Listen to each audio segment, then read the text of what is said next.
महिन्याच्या मैदानात एक नंबर कसं नियोजन झालं कालचं काय सांगाल थोडक्यात अचानक झालं ना अचानक नियोजन झालं. म्हणजे काय झालं काल कशाला आलं होतं? आम्ही तिकडे ते सत्कारासाठी आलो होतो हा आणि सहज म्हणलं बैलाला पत्री करून घेऊ. हा काल सकाळी पत्री गेली हा आणि आज नियोजन म्हणजे रात्रीतून झालं नियोजन. हा आणि एक नंबर बी केला एक नंबर दादा सरकार ट्रॅक्टरचा मानकरी आहे की हो. नाही कुणी केलं सगळं नियोजन आपलं आपलं ठरलं. नियोजन काय नाही आपलं म्हणजे भाऊने सांगितलं पळायचं का हा नियोजन ह्याच्यावर झालं म्हणजे चाललं होतं हम्म. एका बैला आमच्याच जोडीदाराचा हा हा चिक्यावर.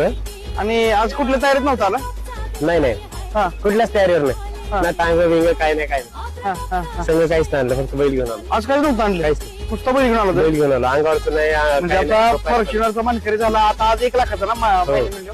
मग काय सांगाल आज महिन्याच्या मैदानात परत एक चांगलं मैदान झालं. मला वाटतं सलग 3 नाही इथे गेलं दुसऱ्या दिवशी लगेच पळाला ना. तिन्ही मैदानात एक म्हणजे आता जेवढी पडले तेवढी एक नंबर हो काय म्हणले घरचे आता काय म्हणले आता परत एक घरच्यांना काय नाही भाऊला फोन केला होता. हा भाऊ म्हणला सुट्टी